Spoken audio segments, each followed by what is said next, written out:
Telah datang, oh Ramadan, bulan suci penuh berkah, lebih baik 1000 bulan. Maka renungilah maknanya. Telah datang, oh Ramadan, aku menangis menyambutmu. Rasa syukur bisa bertemu lagi, melebihi apapun hidup ini. Lailatul Qadar penuh kemuliaan, ayat Al-Quran diturunkan. Berpuasalah atas karunia-Nya, rahmat bulan suci Ramadan. Perbaiki ibadahmu, kendalikan hawa nafsumu, sambut penuh kemenangan, hidup lebih baik dan mulia.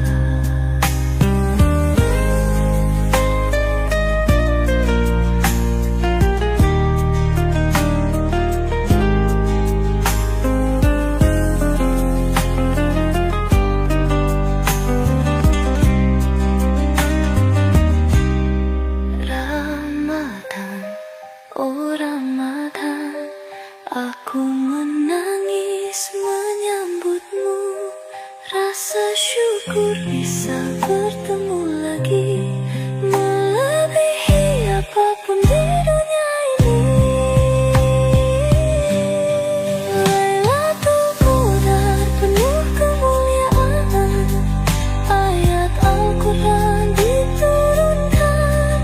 Berpuasalah atas karunia-Nya, rahmat bulan suci Ramadan. Perbaiki ibadahmu, kendalikan hawa nafsumu, sambut penuh kemenangan, hidup lebih baik dan mulia.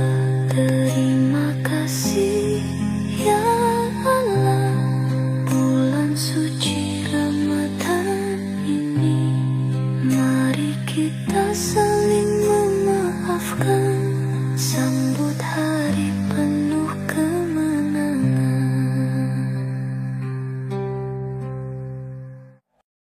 Setiap kabilah boleh memilih berpihak kemana.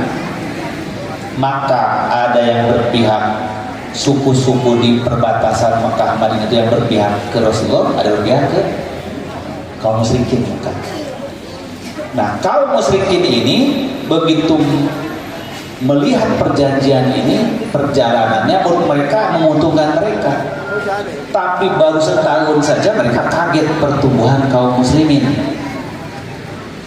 Begitu Rasulullah pulang dari perjanjian Hudaybiyah, tidak apa-apa, tidak jadi umroh, tapi ini kesempatan menyebarkan dakwah.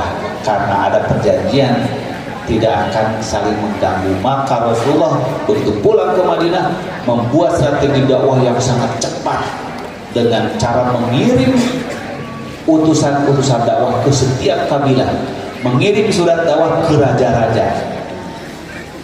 Maka dikirimlah surat ke Najasyi, dikirimlah surat ke Muqawqis di Mesir, dikirimlah surat ke Raja Kaisar Persia, Kaisar Romawi, Raja Yordania, Raja Bahrain.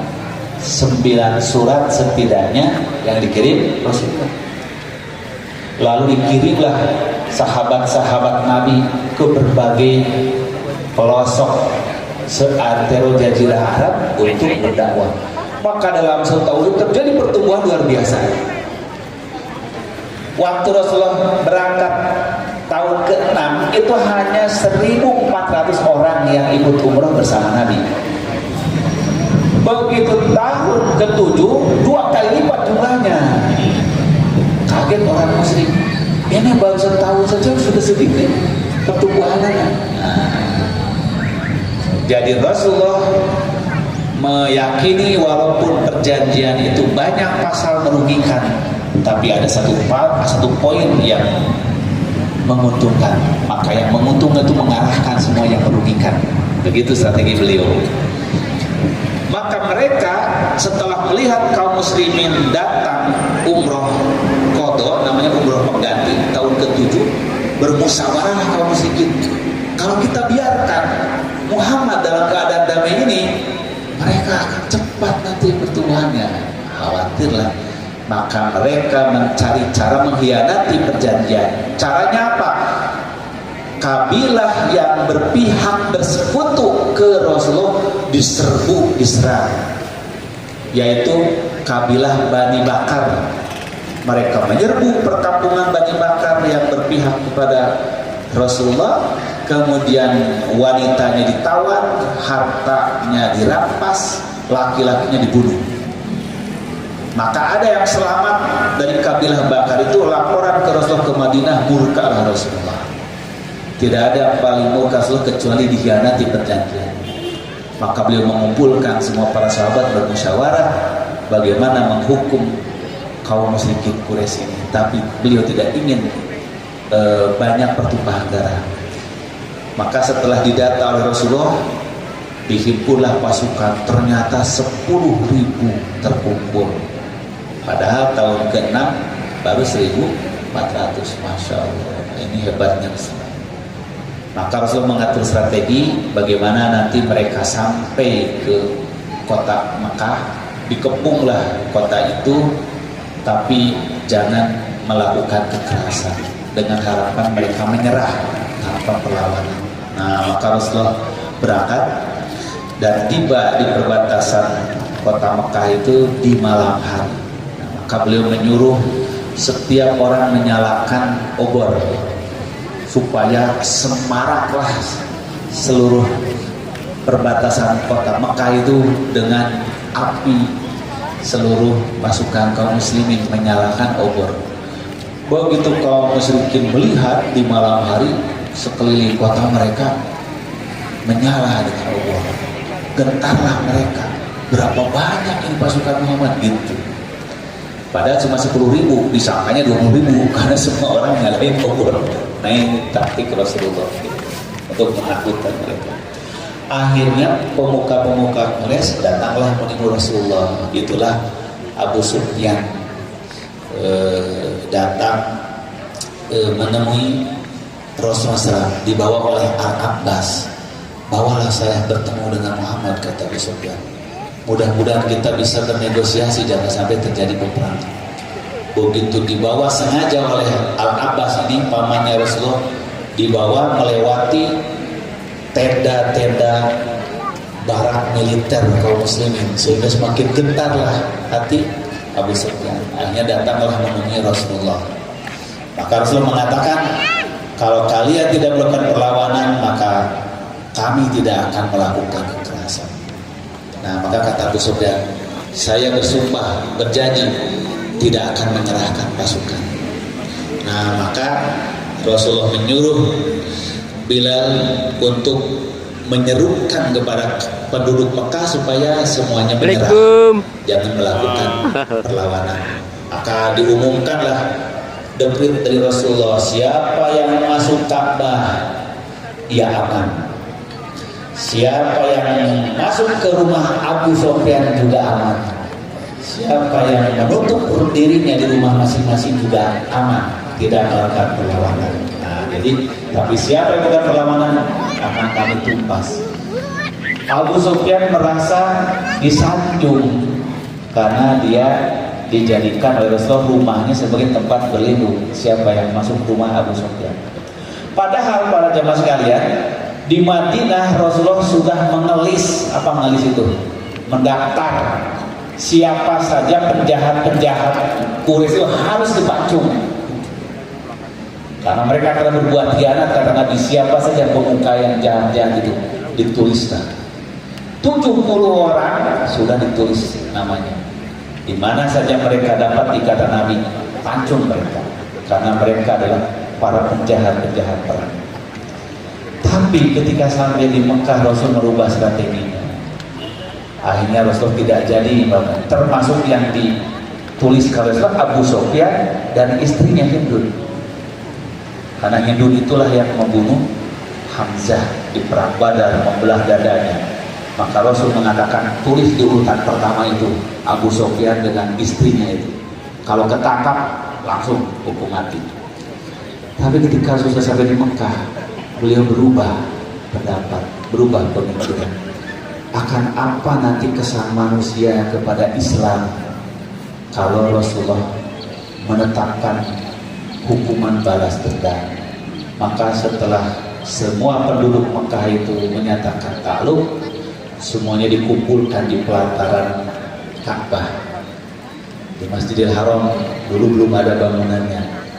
Maka Rasul mengatakan, apa yang kalian pikirkan tentang aku hari ini? Kata Rasulullah, kami mengetahui kau adalah putra orang yang terhormat dari keluarga yang terhormat. Maka kata Nabi, betul, hari ini adalah hari pengampunan, kata Rasulullah. Al-yaum yaumul marhamah, antumut tulaqah. Hari ini adalah hari kasih sayang, hari pengampunan. Aku bebaskan kalian semua, tidak dituntut balas. Nah, akhirnya berbondong-bondong orang masuk Islam. Karena betapa mereka terharunya atas akhlak Rasulullah SAW. Nah, inilah kemenangan yang besar teman-teman. Itu di bulan Ramadan. Jadi akhirnya tidak terjadi pertumpahan darah, kecuali beberapa pasukan Quraisy yang maksa melakukan perlawanan ditumpas oleh Khalid bin Walid. Nah, ini yang kedua. Yang ketiga, teman-teman sekalian, kemenangan di bulan Ramadan ini Ma'rokah Qadisiyah atau pertempuran dasar di Qadisiyah. Peperangan Qadisiyah ini terjadi bulan Ramadan tahun 15. Kaum muslimin dipimpin Sa'ad bin Abi Waqqas melawan pasukan Persia di Qadisiyah, Irak, ya, kota tua Irak, dan berhasil membawa kemenangan yang besar. Jumlah pasukan Persia saat itu adalah 130.000 orang, dan pasukan terkuat itu pasukan bergajah. Ini yang menyebabkan di pertempuran pertama kaum muslimin mengalami kekalahan karena belum berpengalaman melawan gajah. Gimana ini bertempur melawan gajah? Sehingga di pertempuran hari pertama banyak yang gugur kaum muslimin. Sedangkan jumlah kaum muslimin 40.000. Masya Allah. Jadi 40.000 melawan 33 kali lipat lebih dari pasukan kaum muslimin. Maka setelah mereka di hari pertama mengalami kegagalan dan banyak yang syahid, dipelajarilah, maka muncullah seorang prajurit yang paham tentang karakter gajah. Gajah-gajah itu katanya terganggu pandangannya itu kalau melihat kuda-kuda diberi warna yang bermacam-macam, pakaian yang berwarna-warna. Jadi ada yang ahli karakter gajah. Akhirnya didandanilah kuda-kuda prajurit muslim itu dengan warna-warni yang bermacam-macam, sehingga membuat si gajah itu jadi ketakutan. Maka mulailah gajah-gajah itu ketakutan. Ketika gajah-gajah itu pada ketakutan, stres, akhirnya membantingkan tuan-tuannya di punggung-punggung mereka, bahkan berbalik menyerang kepada pasukan Persia itu sendiri. Nah, akhirnya banyak yang mati justru terlindas oleh gajah-gajah mereka sendiri. Nah, dalam kekacauan seperti itu, maka kaum muslimin mampu mengalahkan pasukan Persia yang begitu besar, 130.000. Dan perang Qadisiyah ini adalah perang yang sangat fenomenal, karena perang sangat terbesar dalam sejarah bangsa Persia, mengerahkan 130.000. Dan itu adalah peperangan terbesar terakhir kekuatan bangsa Persia sebelum akhirnya hancur lebur, hilang kekaisaran Persia itu, imperior Persia. Dengan perang Qadisiyah ini hancur karena pertahanan militer mereka sudah hancur dengan perang Qadisiyah ini. Maka sejak itu seluruh negara Persia dan jajahannya itu di bawah kendali kaum muslimin. Berbondong-bondonglah produknya masuk Islam. Ya, maka itulah kalau sekarang itu Iran ya, Kurdi dan sekitarnya memeluk Islam itu karena kekalahan mereka di perang Qadisiyah. Masya Allah. Ini maka perang Qadisiyah ini kemenangan yang amat dahsyat karena menentukan nasib bangsa Persia yang sangat kuat peradaban mereka, peradaban Majusi, berubah jadi peradaban Islam. Ini terjadi di bulan Ramadan yang diberkahi ini Masya Allah. Kemudian yang keempat, walaupun sekalian, ini peperangan penaklukan kota Andalusia, Andalus, Eropa Barat Daya. Ya. Ini terjadi tanggal 28 Ramadan tahun 92 Hijrah atau 711 Masehi. 711 Masehi. Di 92 tahun dari peristiwa hijrahnya Rasul. Jadi 82 tahun sejak wafat Rasul. Kaum muslimin dipimpin oleh Tariq bin Ziyad membawa 12.000 mujahid melawan 50.000 tentara Roderick dari kerajaan Visigoth di daerah Andalus atau sekarang Spanyol. Dalam peperangan tersebut kaum muslimin berhasil meraih kemenangan. Jadi ini 12.000 melawan 50.000 tentara Kristen di Spanyol. Nah, di dalam banyak sejarah, literatur sejarah diterangkan bagaimana dahsyatnya peperangan. Ini adalah peristiwa yang sangat menentukan kenapa kemudian Spanyol menjadi pusat Islam selama 800 tahun. Karena kaum muslimin mampu membangun peradaban besar di Spanyol, membangun kota-kota peradaban dan kota-kota ilmu pengetahuan, yaitu di Sevilla, Toledo, Cordoba, Granada, sampai sekarang ibu kotanya Madrid dengan Spanyol. Itu Tariq bin Ziyad ini seorang keturunan barbar ini suku liar di Afrika yang memeluk Islam, tetapi memiliki kecerdasan dan kemampuan militer yang luar biasa, sehingga oleh Panglima Musa bin Nusair, panglima perangnya Bani Umayyah, Abdul Malik bin Marwan, beliau diangkatlah jadi komandan perang untuk menaklukkan wilayah-wilayah Afrika. Nah, maka Tariq bin Ziyad ini seorang pemuda yang sangat jenius dalam strategi perang dan keberanian luar biasa. Beliau membawa 12.000 pasukan itu menyeberang dari Maroko. Ada pelabuhan namanya sekarang ini pelabuhan Tonjah Tangier. Itu pelabuhan Tangier ini itu kan sekarang disebut dengan Selat Gibraltar, Selat Tariq bin Ziyad. Itu adalah Jabal Tariq atau Gunung Tariq karena dulu Tariq bin Ziyad ini membawa pasukannya itu bermarkas di kaki gunung itu, sehingga diabadikan namanya menjadi Selat Gibraltar. Selat Gibraltar itu selat yang menyambungkan antara benua Afrika dengan benua Eropa, yaitu ujung utara dari Maroko. Itu jarak yang terdekat. Selat ini hanya 13 km, hanya 8 mil.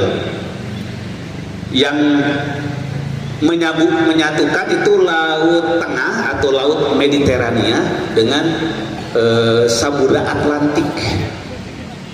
Makanya dalam Quran disebut Marojal Bahroeni Yaltaqiyan bainahuma barzahun la yabyan fabi ayyi ala rabbikuma tukadiban. Itu tadi saya dalam Quran. Marojal Bahroin Yaltaqiyan, Allah mengeluarkan dua lautan yang berjumpa. Bainahuma barzahun la yabyan, tapi di antara keduanya ada dinding pembatas yang tidak menyatu.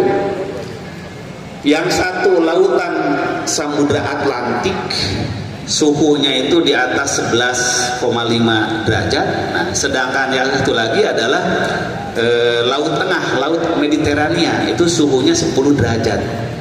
Dan tingkat kadarnya warna lautnya beda. Samudra Atlantik lebih biru gitu, kalau ini lebih putih. Itu bertemu, tapi airnya tidak bisa bercampur. Masya Allah, itu kuasa Allah. Nah, para ilmuwan baru mengetahui. Maka banyak yang menduga disitulah tempat bertemunya Nabi Musa dengan Khidir. Gitu. Makanya di daerah itu sangat syarat dengan dongeng-dongeng, dengan mitos-mitos. Termasuk kekalahan bangsa Spanyol, Roderick, itu juga sudah ada mitosnya, ada dongengnya. Terjadi kemelut di kalangan para raja-raja di Spanyol, sampai bangkitlah Roderick menumpas lawan-lawan politiknya. Dia ditasbihkan jadi raja Visigoth. Raja Roderick ini menaklukkan kerajaan-kerajaan kecil. Nah, di Toledo itu ada rumah tua namanya. Tapi sayang waktu saya ke sana sudah nggak ada rumah tuanya tuh, hantu. Di Toledo itu di satu kota kecil, kota tua, ada rumah keramat. Yang rumah keramat itu dijaga secara turun-temurun oleh kuncennya yang memegang kunci dari rumah keramat tersebut. Setiap raja yang diangkat di Spanyol itu dia datang ke rumah tersebut lalu menggembok pintunya dengan gembok baru. Itu sudah 27 raja turun-temurun semuanya begitu. Jadi raja itu tidak akan selamat kalau tidak menyimpan gembok di pintu itu. Itu keyakinannya begitu. Maka tiap raja diangkat, setelah disumpah, didatangkanlah ke rumah tua itu, lalu memasang gembok. Sehingga bisa dilihat berapa jumlah raja, dilihat gemboknya udah berapa. Gitu. Itu udah 27 gembok. Roderick ini orangnya nakal, si Roderick ini. Dia ketika dibilang oleh penasehatnya, Tuan setelah dilantik jadi raja harus menyimpan gembok, memperkuat pintu itu satu gembok lagi. Kata Roderick, emang kenapa? Saya mau memasang gembok itu kalau saya tahu dulu isinya apa itu. Jadi nggak pernah ada yang tahu isi rumah itu apa, si bangunan tua itu. Maka murkalah si kuncen itu. Tidak boleh Tuan, jangan Tuan sekali-kali melanggar sumpah nenek moyang kita, leluhur kita yang sudah ratusan tahun ini. Tuan harus melaksanakan kebiasaan itu. Kata Roderick, tidak mau, aku tidak mau memasang gembok itu kecuali aku ingin tahu dulu isinya apa di dalam itu. Akhirnya disepakatilah, baik kalau begitu Tuan, tapi kalau terjadi apa-apa Tuanlah yang menanggung risikonya. Ya, kata Roderick, aku bertanggung jawab. Akhirnya datanglah ke rumah keramat tersebut, gedung keramat tersebut yang sudah ratusan tahun dibangun dari turun-temurun raja-raja di Spanyol. Di kota Toledo itu dibuka satu-satu gembok, itu 27 gembok dibuka. Masuklah dia ke dalam. Ternyata itu hanya ruangan kosong. Terus dia masuk ke kamar demi kamar-kamar. Ternyata di kamar tersebut hanya ada satu gulungan dari kulit binatang. Gulungan tersebut terletak di kamar. Maka kata si kuncennya, inilah sebetulnya yang kami jaga. Jadi hanya gulungan kertas tua dari kulit diikat. Ini yang kami jaga, cuma itu katanya. Kata Roderick, apakah hanya untuk ini beratus-ratus tahun kamu jaga rumah ini? Gitu. Betul. Akhirnya dibukalah sama Roderick. Ketika dibuka, itu ternyata isinya gambar. Gambar itu pakaian orang-orang yang asing, gak dikenal. Ya, pakai tutup kepala yang panjang, pakai ikat, ternyata itu sorban gitu. Pakaian sorban, pakaian ini. Lalu di atasnya ada tulisan rahasia, tulisan sandi. Dicarilah yang bisa membacanya, menerjemahkannya. Ternyata isinya itu adalah sumpah, isinya itu kutukan. Ini bayangkan orang-orang Eropa beratus tahun itu percaya kepada mitos itu, turun temurun. Akhirnya ketika diterjemahkan, isinya itu adalah siapa saja yang membuka gambar ini, gitu. Buka gambar ini, itu menandakan telah dekatnya kutukan akan terjadi kepada bangsa Spanyol, gitu. Maka gemetarlah Roderick. Berarti saya kena kutukan gitu, karena membuka ini. Tapi karena dia raja yang berangasan, kata dia, gak peduli, aku gak percaya, aku punya pasukan yang banyak, siapa yang berani melawan negara kita, kata Roderick itu. Akhirnya ditutup lagi lah rumah itu. Tiba-tiba setelah beberapa hari dia mendengar kabar bahwa di pantai jazirah Iberia itu kan seperti jazirah itu Andalus itu, di pantai jazirah Iberia ini telah menyeberang ribuan pasukan terlatih Tariq bin Ziyad yang siap-siap memerangi Roderick Spanyol. Maka Roderick mengerahkan sebanyak 130.000 pasukannya untuk menyerang pasukan Tariq bin Ziyad. Nah, dalam sejarah diceritakan kapal-kapal itu oleh Tariq bin Ziyad disuruh bakar kapal-kapal itu. Maka oleh pasukannya dibakar. Setelah kapal dibakar, Tariq bin Ziyad berpidato. Nah, inilah mengobarkan semangat. Wahai para mujahid, kata Tariq bin Ziyad, di depan kalian laut dan kapal-kapal telah dibakar, kalian tidak bisa balik lagi. Sedangkan di belakang kalian musuh yang banyak. Jihad karena Allah. Kita datang ke sini bukan mencari dunia, mencari harta, tapi ingin menyebarkan agama Allah. Takbir, Allahu Akbar. Nah, terjadilah pertempuran 12.000 melawan 130.000, berhari-hari, berminggu-minggu peperangan. Akhirnya hancurlah pasukan Roderick itu dengan banyak sekali korbannya. Maka mulailah Spanyol kota demi kota dikuasai oleh tentara. Sampai akhirnya beratus-ratus tahun di Spanyol berdirilah Kesultanan Islam, Kesultanan Bani Umayyah kedua, yang mencapai kejayaan selama 800 tahun. Dibangunlah kota-kota indah, kota-kota besar, kampus-kampus perguruan tinggi yang megah di Sevilla, Toledo, Granada, Cordoba, Madrid. Masya Allah, sampai sekarang bangunan-bangunan sisa peradaban yang masih berdiri megah. Masya Allah.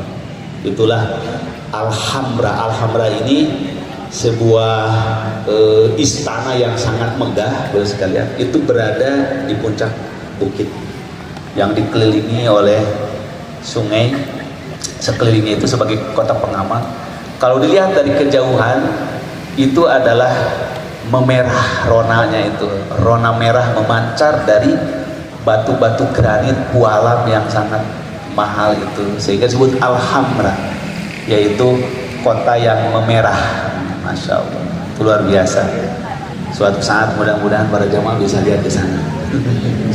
Telah datang, oh Ramadan, bulan suci penuh berkah, lebih baik 1000 bulan.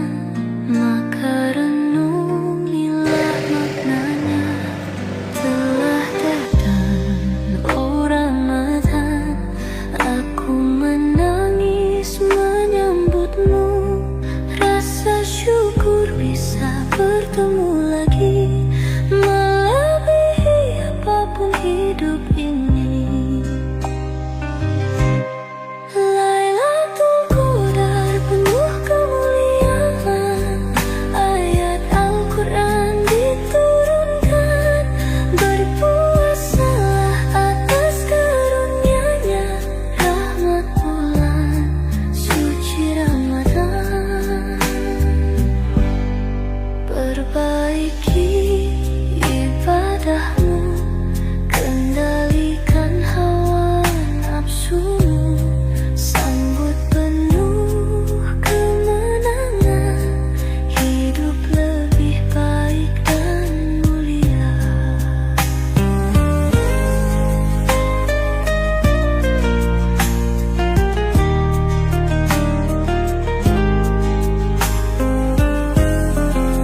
perbaiki ibadahmu, kendalikan hawa nafsumu, sambut penuh kemenangan, hidup lebih baik dan mulia.